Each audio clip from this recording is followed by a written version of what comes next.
Good day, everybody. This is Yin Yang in California with Morsels of a Thought number 1755. We are talking Words and Wisdom Wednesday with our editor, William J. Bennett, who wrote the Book of Virtues. He compiled the book. And we are going to concentrate on courage today. We have two stories. The first one is about somebody who couldn't be a bystander. Okay, so let's begin.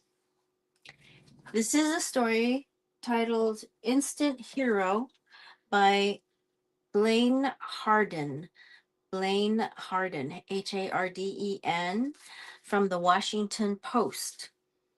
And the commentator says, on January 13th, 1982, Air Florida Flight 90 struck the 14th Street Bridge after taking off from Washington, D.C.'s National Airport and plunged into the icy Potomac River, killing 78 people. Hundreds of commuters heading home early because of a rare Washington blizzard stood on the river's banks and watched the torturous rescue attempt. Lenny Skutnik was one, Skutnik, who suddenly stopped being a bystander and went into the river to save a life. Nobody else was doing anything, he later said. It was the only way. Lenny Skutnik, the story begins, who dove into the ice-choked Potomac River Wednesday to save the life of a drowning woman following the jetliner crash in the Potomac, has had little experience in the hero business.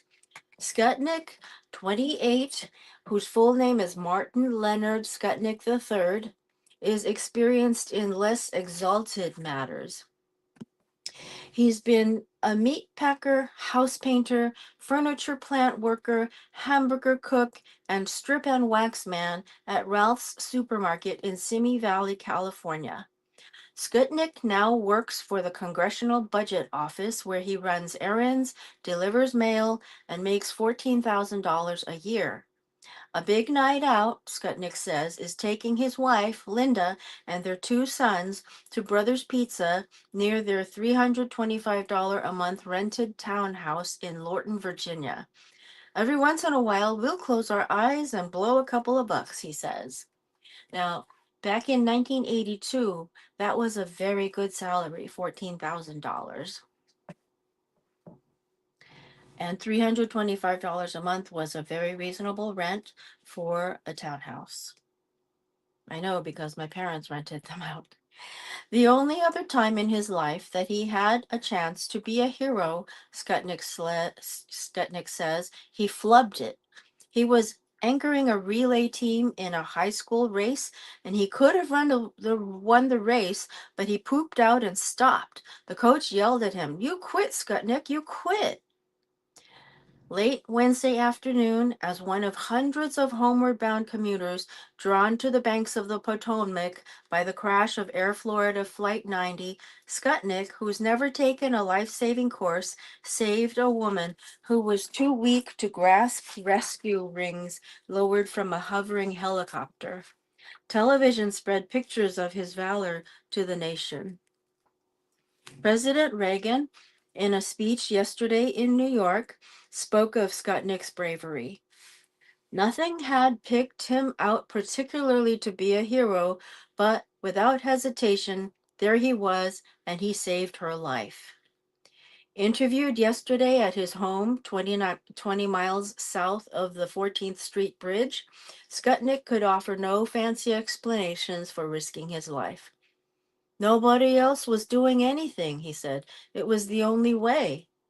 The woman Skutnik rescued apparently was Priscilla Tirado, Tirado, whose husband and infant son perished in the crash. Skutnik was sure yesterday he had rescued Kelly Duncan, an Air Florida stewardess, because a woman who identified herself as Duncan's roommate called from Florida to thank him. However, An Air Florida official said last night she had talked to Duncan, who remembers being pulled to shore by a helicopter. Tirado's father said family members recognized his daughter on television as the one Skutnik pulled to safety. After the rescue, as he waited in an ambulance that had run out of blankets, Skutnik gave his coat to Joseph Stiley, Stiley, a survivor of the crash who had two broken legs and was shivering. Shirtless and shivering himself, Skutnik, who lost his watch and a cap in the river, was taken to National Hospital for Orthopedics and Rehabilitation in Arlington for treatment of hypothermia. He didn't want to go. I'd heard all these horror stories about hospitals and all the forms. The first thing I said when I got there was, "Is this going to cost me anything?" said Skutnik, who is described by his colleagues at CBO as an exemplary worker. He was dispatched free of charge to a hot tub in the hospital to soak for 40 minutes and warm up. When Skutnik got out of the tub, he faced reporters, scores of them, frenzied and facing deadlines. They pushed and shoved to ask him what it felt like, quote, end quote. He had never met a reporter before. He told his story again and again. Skutnik's instant celebrity began Wednesday afternoon near the 14th Street Bridge when traffic in the express lane he was carpooling home in came to an abrupt stop. Skutnik followed scores of stalled commuters down to the river where there was a rumor that someone had been hurt. He said he didn't hear the metallic crash of the plane. From the shore, Skutnik said he saw the partially submerged plane with a half dozen passengers clinging to it. He saw one spectator tie a rope around his waist and attempt a rescue. The man who tried to swim out to the wreckage was Roger Olian, Olian, 34, a sheet metal worker from Arlington, who was drawn to the accident after getting caught in traffic near the bridge on his way home from work. Quote, he says, "I went in with a makeshift rope that kept getting stuck on the ice," Olian said yesterday. "I was about 5 feet from the plane when the helicopters arrived, but by then, he'd been in the water more than 15 minutes. I just about had it. I nearly sank, but they pulled me in," said Olian. Later, when it became obvious that a helicopter could not save the drowning woman, Skutnik said he didn't have any profound thoughts. Quote, "I just did it," end quote, he said. Quote, "When I got out of the water, I was satisfied. I did what I set out to do," end quote. Now that is an instant hero. This is where standing by and being a bystander is a form of not so good. That's what quotes have shown me in the past, and I would say that I think it was Martin Luther King that said it was that if one person is in trouble, we are all in trouble. So, in terms of justice, that's the case. In terms of good and evil, there's another person who also said something, and I can't find who it is, who said that it's being a bystander is what causes or allows evil to occur. So don't be a bystander if you can help it. If you can help it. Now, the next story we have is titled Courage by John Galsworthy. The Our editor is William J. Bennett. He compiled the Book of Virtues, which is a story about a lot of virtues, including friendship, courage, persistence, honesty, loyalty, things like that. One of the reasons I do this show, is that when we learn what to do, what the right things are to do, we have a form of wisdom. But actually taking the action to do it is what's called virtue. So, with morsels of a thought of wisdom, wisdom from other people, we are learning things that we can do to make this world more full of virtue. Here, John Galsworthy by William J. Bennett says, here is the kind of bravery that shoulders another's misfortunes. John Galsworthy, 1867 to 1933, has depicted a particularly dramatic example, but if we look around, we'll see the same strong hearted courage in teachers, ministers, policemen, and others who spend whole lives coming to the rescue. John Galsworthy. At that time, said Ferrand, Ferrand, I was in poverty. Not the kind of poverty that goes without dinner, but the sort that goes without breakfast, lunch, and dinner, and exists as it can on bread and tobacco. I lived in one of those fourpenny lodging houses, Westminster Way. 3, 5, 7 beds in a room. If you pay regularly, you keep your own bed. If not, they put someone else there who will certainly leave you a memento of himself. It's not the foreigners' quarter. They are nearly all English and drunkards. 3/4 of them don't eat, can't, they have no capacity for solid food. They drink and drink. They're not worth wasting your money on. Cab, uh, runners, newspaper boys, sellers of laces, and what you call sandwich men, 3/4 of them brutalized beyond the power of recovery. What can you expect? They just live to scrape enough together to keep their souls in their bodies. They have no time or strength to think of anything but that. They come back at night and fall asleep, and how dead that sleep is. No, they never eat, just a bit of bread. The rest is drink. There used to come there used to come to that house a little Frenchman with a yellow crow's footed face, not old either, about 30, but his life had been hard. No one comes to these houses if life is soft, especially no Frenchman. A Frenchman hates to leave his country. He came to shave us, charged a penny. Most of us forgot to pay him, so that in all he shaved about 3 for a penny. He went to others of these houses. This gave him his income. He kept the little shop next door, too, but he never sold anything. How he worked! He also went to one of your public institutions, capital P, capital I. This was not so profitable, for there he was paid a penny for 10 shaves. He used to say to me, moving his tired fingers like little yellow sticks, I slave. To gain a penny, friend, I'm spending 4 pence. What would you have? One must nourish oneself to have the strength to shave 10 people for a penny.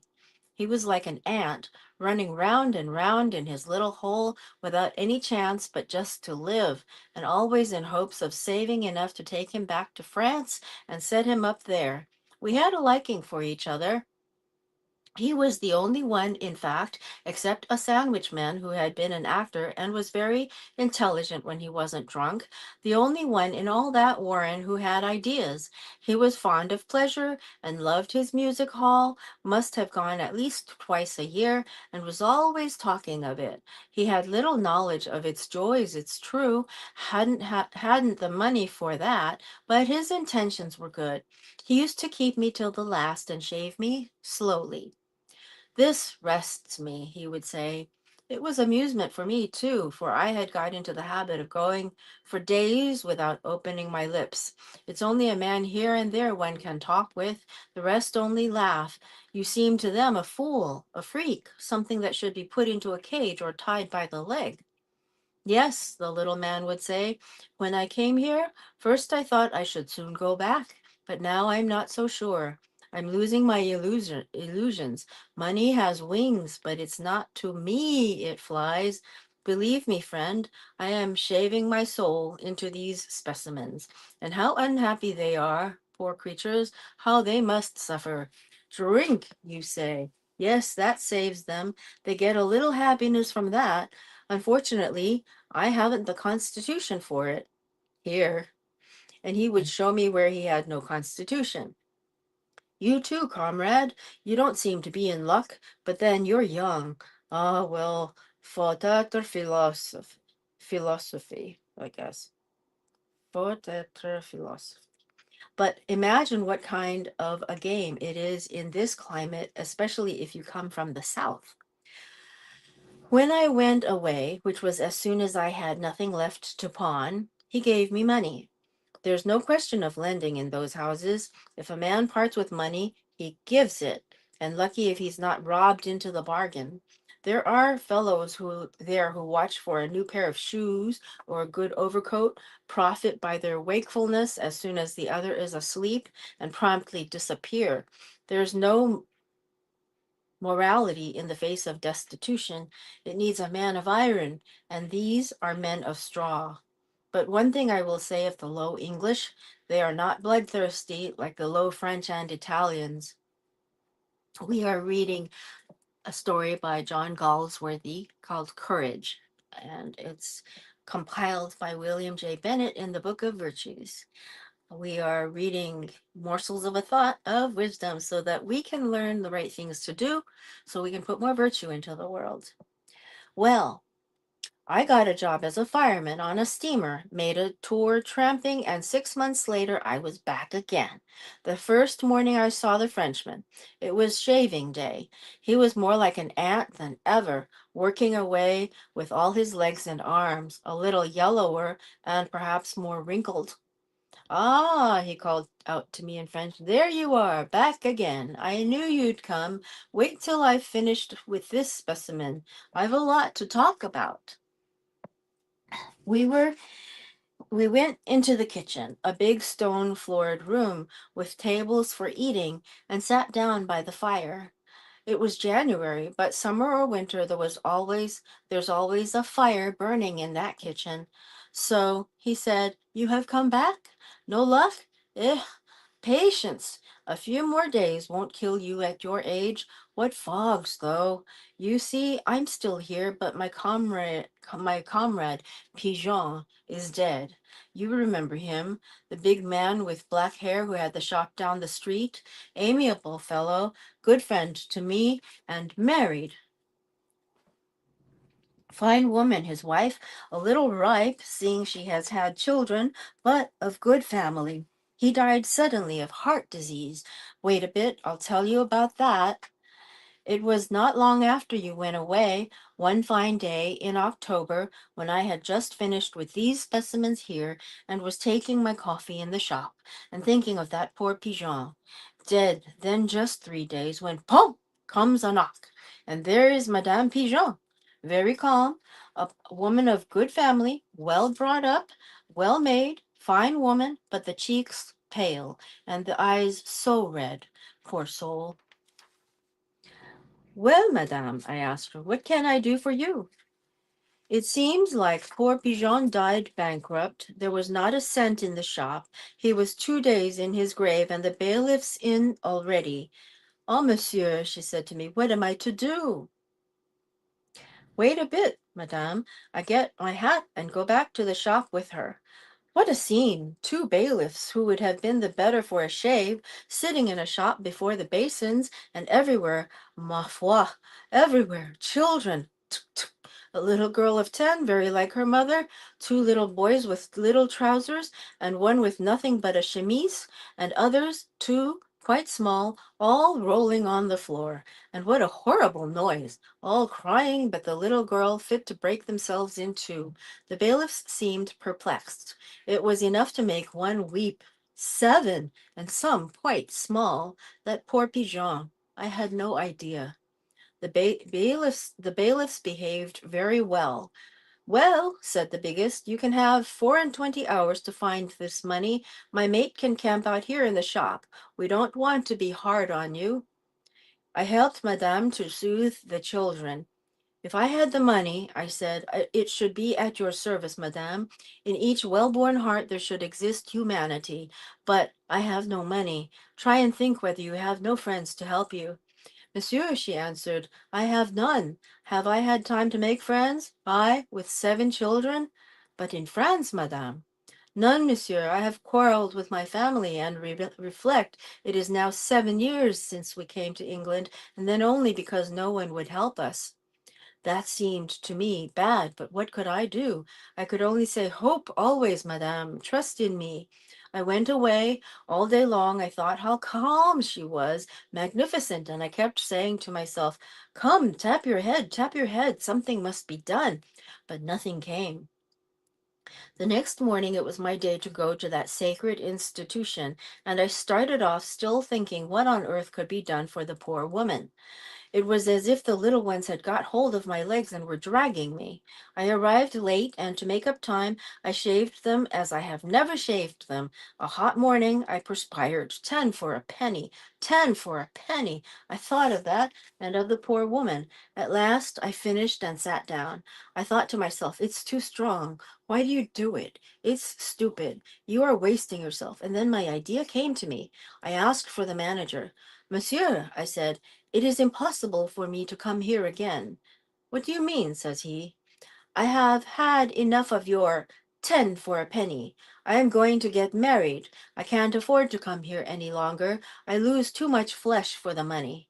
What? He says. You're a lucky man if you can afford to throw away your money like this. Throw away my money, pardon, monsieur, but look at me. I was still very hot. For every penny I make, I lose threepence, not counting the boot leather to and fro. While I was still a bachelor, monsieur, it was my own affair. I could afford these extravagances, but now it must finish. I have the honor, monsieur. I left him and walked away. I went to the pigeon's shop. The bailiff was still there. Phui! He must have been smoking all the time. I can't give them much longer, he said to me. It is of no importance, I replied, and I knocked and went into the back room. The two children were playing in the corner, that little girl, a heart of gold, watching them like a mother, and Madame at the table with a pair of old black gloves on her hands.